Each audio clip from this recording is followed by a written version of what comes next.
Was there any surprises for you when you got up there? I think one of the things that's disappointing to me in America right now is the media is doing everything it can to divide America into two camps, red versus blue, Republican versus Democrat, liberals versus conservatives. To be honest with you, we don't operate like that in Sacramento. Like, they're Democrats, they're liberals, some of them are leftists, some of them are socialists. And I'm a very conservative Republican, free market, free enterpriser. But we don't get personal there. So it's disappointing that the public is coming apart when they don't have to. You can advocate for your position, you can be determined, you can be right, and the other person can be wrong. But that doesn't mean you have to treat each other poorly.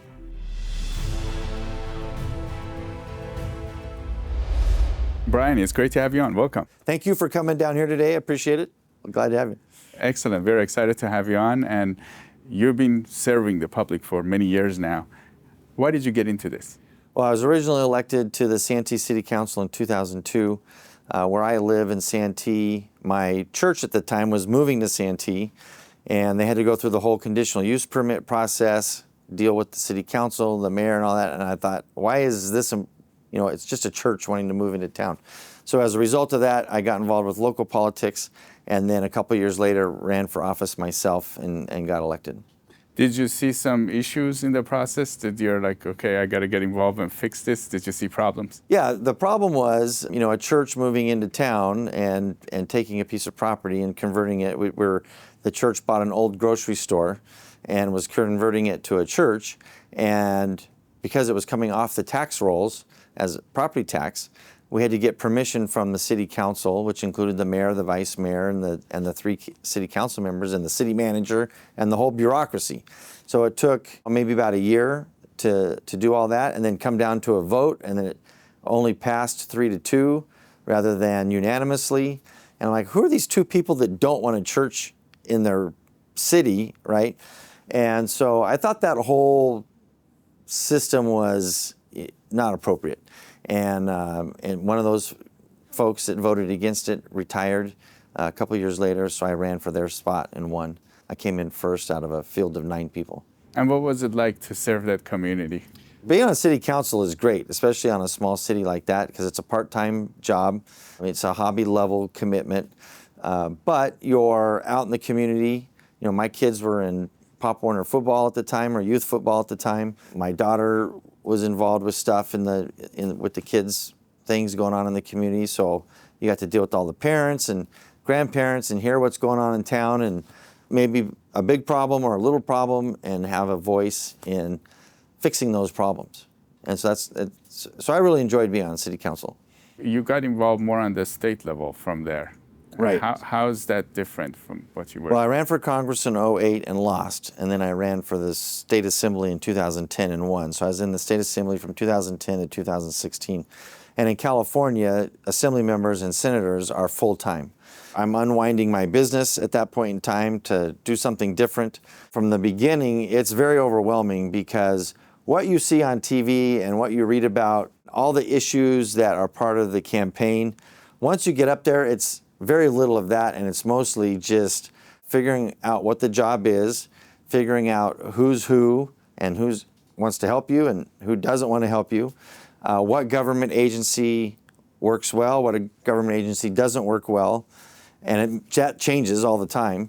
Then you have to hire your staff, and I was brand new to the state thing at that point in time, so I didn't know who to hire or who was who up in Sacramento. I'd never been to Sacramento. You have to figure out all of that yourself. Yeah, I'd only been to Sacramento one time in my whole life before I got elected up there.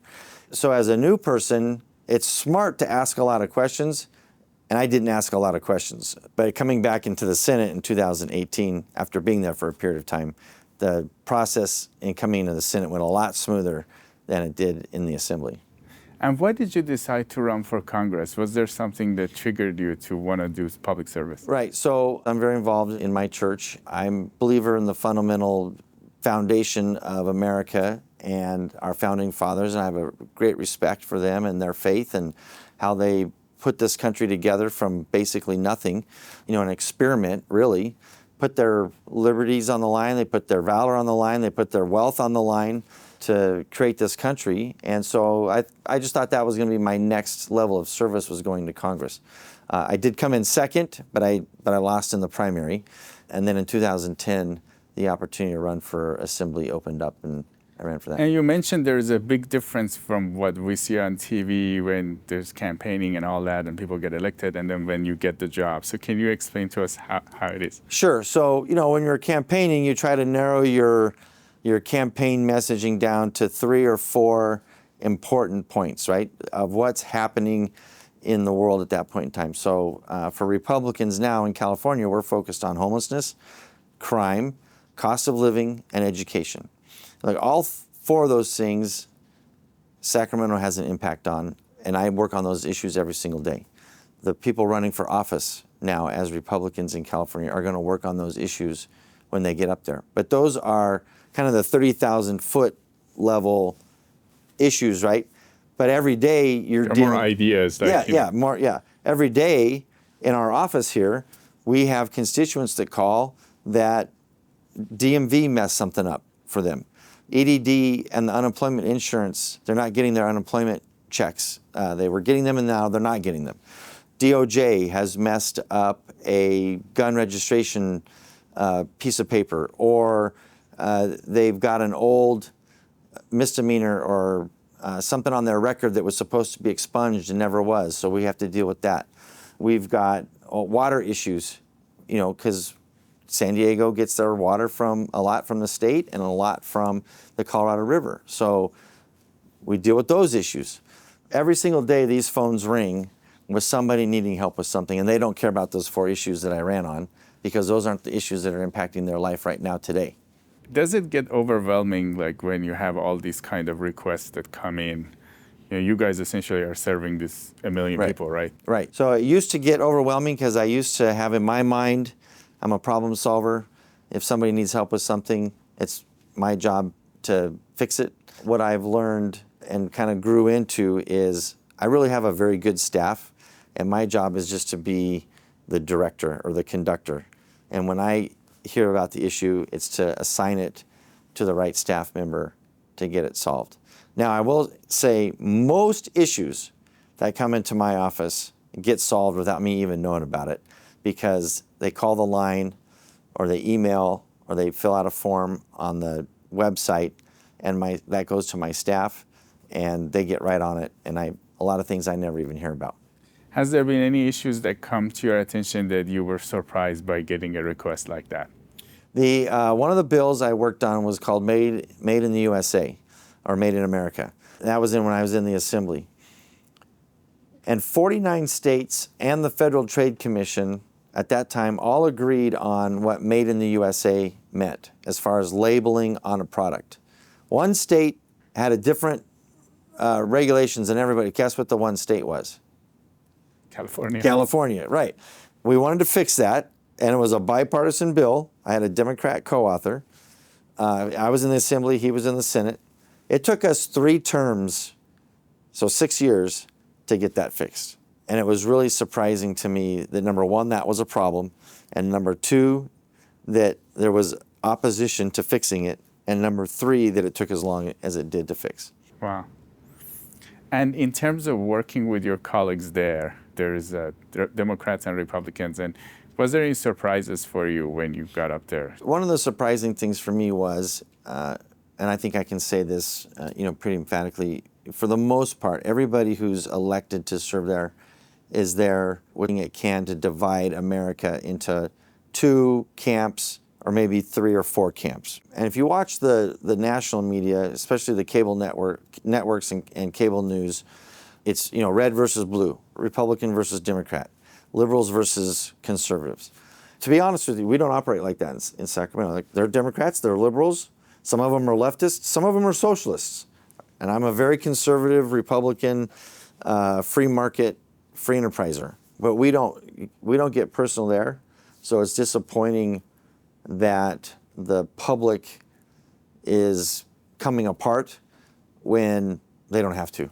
You can advocate for your position, you can be determined, you can be right, and the other person can be wrong. But that doesn't mean you have to treat each other poorly. So you think the media is creating this, using this division and making it a lot bigger? Just the disagreement is getting a lot bigger in the eyes of the public. Right. And we're seeing it culturally too. I mean, you look at red states are becoming more red, blue states are becoming more blue. People are moving because of a political ideology that they're comfortable with. When my family moved to California in 1978, we moved here because there was economic opportunity. We didn't move here because it was a blue state or a red state. We moved here because my dad wanted to get out of Colorado and start over in California where there was more opportunity, and he did. So you're saying everybody that you're working with, they're there to serve, and you can see that? I think for the most part, yes. Yeah, I can generally. I mean, there's obviously exceptions to the rule. There's a few people there on a personal agenda, either trying to climb the political ladder or get more fame for themselves. But I can tell you, political fame is fleeting. So as soon as you're out of office, your name ID starts to drop pretty drastically. And is it easy to fall into that trap when you kind of get elected because you get a lot of respect from the community, right? Is that easy to becoming more about the self and then the serving? It is because in Sacramento, and I would imagine this is true in DC, the community in Sacramento is programmed and wired to give deference to the elected officials, right? So that can get easy to get used to. Now, fortunately for me, I come home every Thursday when we're up there. Some people move their families up there.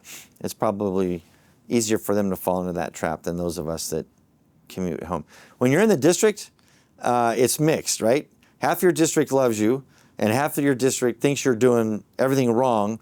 And if they see you in public, they have no hesitation to share with you how you think you should be doing better. And how does that feel when you're in, how does it work for you? I take it with a grain of salt. I'm pretty thick-skinned at this point in time. If I have somebody that is genuinely and sincerely trying to share with me a criticism of me or my staff, usually me, if it's my staff, I will defend my staff off the bat. I mean, I will go to the mat for my staff because they work very hard to serve this community.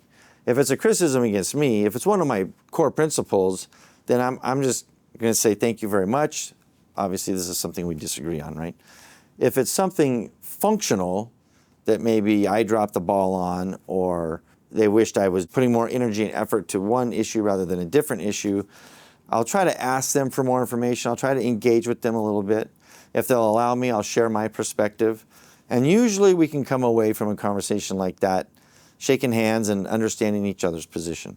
Every once in a while, and this is very, very rare, you get somebody who's just hard-nosed, determined on whatever their issue is, and they just want to scream and holler about it.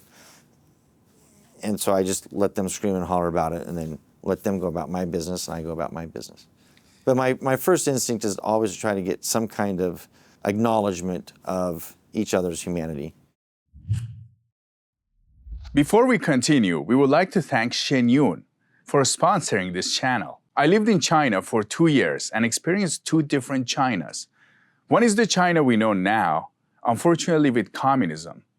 And the other is ancient Chinese culture with 5,000 years of history, strong values, ethics and morality that has been lost. Shenyun Performing Arts is reviving this 5,000 years of Chinese traditional culture. It takes you back in time to magical world of ancient China with a unique blend of brilliant dancing, beautiful costumes, and legends coming to life. Go to shenyun.com to find out the schedule and theater information. It's a lifetime experience you don't want to miss. Just so inspiring. It makes me want to go dance. Breathtaking. I was very impressed. I'm taking my program and I'm going to mention it on the news because I think it's a great performance and people should see it. What I loved about the show was the authenticity of it. It was taking me on a journey. Exceptional. The technique involved, that the thousands of hours of training. People just float. Everything was exact, and then they worked to the exact moment, and it was beautiful. You go away feeling with a smile in your heart from it. Have to come. Life-changing. Make sure you see it. Make sure you see it. Don't wait. Get your tickets now. Do you have a source of inspiration to keep doing this? Yes, I mentioned faith in my church earlier. I'm a Christian. My faith in Christ is a big part of what I do and why I'm here. You know, I try to let people know that that's what drives me, but also recognize that I have a government responsibility as well to operate professionally also. Has there been a time that you felt that this is worth it? You know, one of the inspirations I have for this is my grandfather was a POW in World War II. He was in the Air Force, Army Air Corps at the time, and he was shot down in the South Pacific and was in a Japanese prison camp for 18 months. So whenever this job gets hard, I think of my grandpa. If he can survive 18 months in a prison camp, whatever is the worst day of this job doesn't compare to whatever his best day would have ever been, right? That kind of keeps me motivated. So is it worth it? When we get a thank you note from somebody who's been struggling with either getting their license renewed, you know, whatever their occupation is, and the state's held that up, or DMV messed something up, or during COVID, when the Unemployment Insurance Department, EDD, basically shut down and left people without any support. We had over 4,000 people in my district alone that needed help with EDD at that point in time. And when you hear from those people, yeah, it's worth it. In terms of support from people around you, do you have a big support system? Oh, huge, yeah.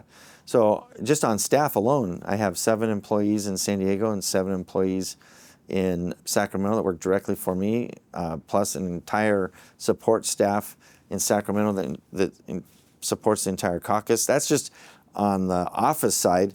On the campaign side, consultants, contractors, vendors that work for me. On the political side, when I'm running for office, and now that I'm minority leader, working for me as minority leader, huge support there. And then just friends and donors and community members, hundreds of people that are supportive and helpful. Now, they're supportive and helpful to me, and they're supportive and helpful to a bunch of other people as well, right? I don't have an exclusive hold on those people, so to speak. They're helping me, they're helping Kevin Faulconer, they're helping Andrew Hayes, they're helping, you know, lots of other people that are running for office all the time too. And what about family? Is it tough on the family side of things? When I got elected in 2010, my kids were 15, 13, and 11 at the time, and boy, girl, boy. So now my kids are 29, 27, 25. My oldest 2 are married. My youngest is working to become a firefighter. You know, now that they're adults, it doesn't impact them as much as it did back then. But, you know, when they're in high school, my boys play volleyball, which is a spring sport. That's our busy time as legislators in California. So I only made half their games then. And not, you know, I didn't go to their practices. Now, they also played football, which is a fall sport, which is our slow time. So I was able to be more involved with their football schedule than I was their volleyball schedule. And so there's some give and take, just like any job. There's benefits and there's distractions. And so we just learned how to mitigate those and manage them as best we can. Do you have a philosophy around serving the public? Yes, and you know, I think it comes from I mentioned my grandfather. My dad was in the military. My mom was always very, she was a teacher when I was a kid and then moved into banking, but always had a community service mindset. My grandfather, after he retired from the Air Force and moved back, he spent the rest of his life. So he came back. Yes. He survived and then retired from the Air Force, and then spent the rest of his life volunteering at the Veterans Administration at the hospital in Prescott, Arizona. He was recognized for being one of the top volunteers there. So it's kind of ingrained into my family. So community service comes with the benefit of knowing that you're helping others. And it's probably probably an internal drive of mine as well. And so that it feeds each other. My staff and I, you know, we have that mindset of the community. We're here to serve the community. We don't care if you're a Republican. We don't care if you're Democrat. We don't care if you're not registered to vote. We don't care what you do for a living. We don't care where you came from. If you have a need and we can help fix it, we're going to do that. Oh, that's excellent. Now, how about your family members when you got involved in public service? At that time, my parents had moved back to Colorado. My wife's parents had moved to Nevada. The kids were always excited. They kind of got excited about campaign season.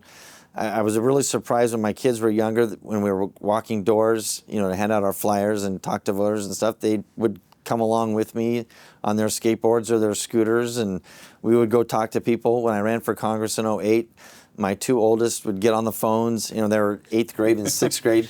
They'd get on the phones and make calls, talking to voters. Please vote for my dad. And my wife's always been on board 100%. And now, in terms of younger people getting into service or young people getting into public service, do you have any thoughts for them? Yeah, one of the current concerns I have about the United States right now is our higher education, and you probably know this, so many of our professors now come either from a leftist ideology and admit that they are, or even a Marxist socialist ideology. So young people need to, I hope, have a spirit of curiosity when they're exposed to one side of economic argument, and do some research and pursue the free market philosophy as well.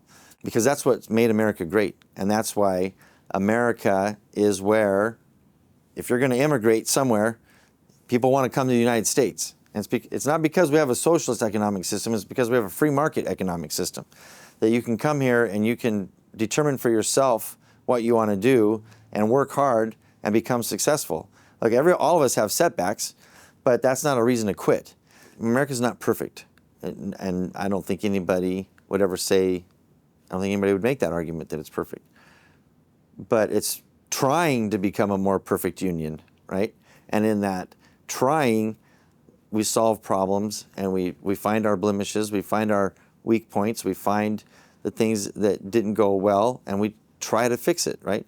And so we just need to keep moving in that direction to provide more freedom for Americans to continue being the beacon of hope for the world. Would you recommend people to do the public service work that you're doing? We need good people all over in doing public service and being involved in politics. So we need good people to run for office. We need good people to work on an elected person's staff. I've got great people that work here and take this job serious. Regardless of me, they're here because they are passionate about serving people.